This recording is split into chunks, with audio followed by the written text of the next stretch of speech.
So tonight we're going to be looking at the Spanish-American War, which was during a time period in American history that we call the imperialist period. We talked about, when we were talking during the Industrial Revolution, about some anti-imperialists, specifically Andrew Carnegie.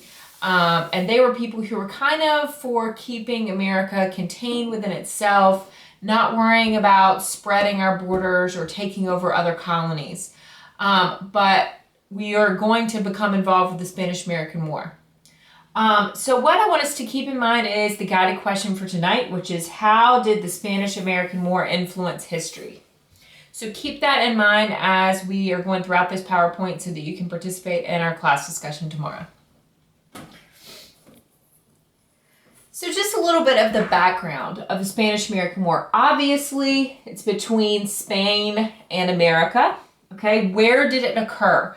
The Philippines and Cuba. And these were Spanish colonies. And they were some of the only remaining Spanish colonies. During the 1800s, we're going to see Spain slowly begin to lose a lot of its power. So these are going to be their only two remaining colonies. Why? Both of these colonies were looking for independence from Spain. And Spain really employed some very drastic procedures with these colonies. Plantations in Cuba and farmers in Cuba revolted against the Spanish government. And basically, the people who participated in that uprising were put in work camps and were starved, and thousands actually ended up dying. So we wanted to help give freedom to those colonies. Of course, also we know that the United States had some economic interests in the area. Cuba is a really important point for sugar plantations. And a lot of the Cuban sugar plantations were owned by Americans. Of course, this made us more likely to help out there now that we had, some economic or some money in the area. So one of the big things about the Spanish-American War that kind of stood out was this idea of yellow journalism. And yellow journalism were basically newspapers and magazines that created these really exaggerated stories. They knew that they would make more money if they kept the population scared or interested. Of course, this led Americans to wanting war. This is very similar to propaganda that we see today. And there's a lot of people believe that our modern news sources really utilize a lot of these strategies to keep people watching. And one of the other big things that led Americans into the war was, remember the Maine. And the Maine was a ship that was basically sent by the United States into Havana Harbor outside of Cuba. It was for the United States to kind of flex its muscles to show that we were going to be involved with things.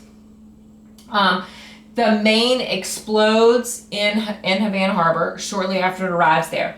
Many Americans believed that Spain was to blame for this. They thought that Spain somehow had blown up the Maine sitting in Havana Harbor. So later on, we're going to do an analysis of the Maine and realize that it was probably very unlikely that the Spanish actually attacked the Maine.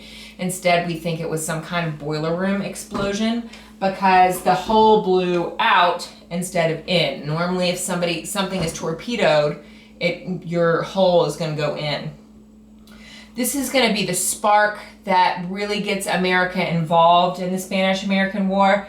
And remember the Maine is going to be the big call to arms.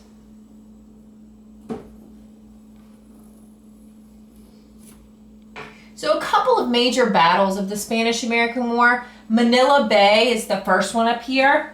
And Manila Bay was important because the entire Spanish Navy was located there. So all of the Spanish ships were located in this one area.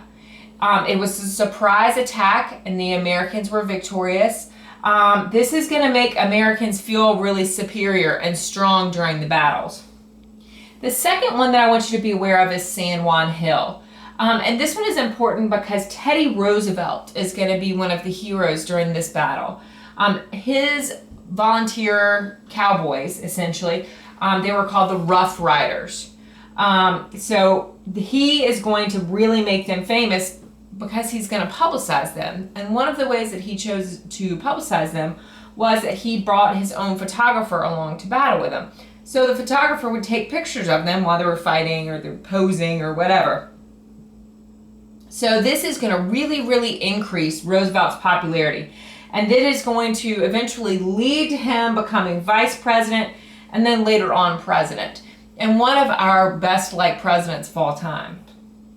African Americans were part of this Rough Riders group, but they received no credit for being a part of this Rough Riders group.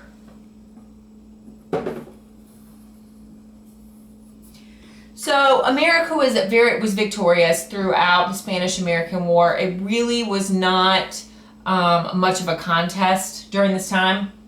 So the U.S. defeated Spain and becomes a world power.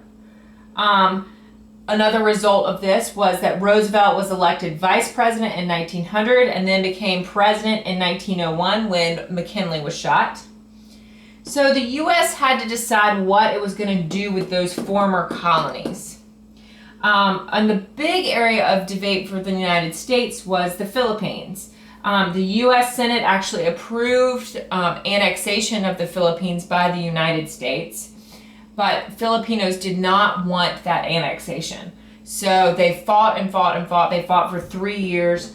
Finally, in 1946, which is much later on in things, the United States is going to grant independence to the Philippines. We're going to talk some about Cuba probably later on after World War I because we're going to see some more actions with Cuba come into things. But it's important for you to understand this idea of imperialism and the ideas during the Spanish-American War because it will lead us into World War I.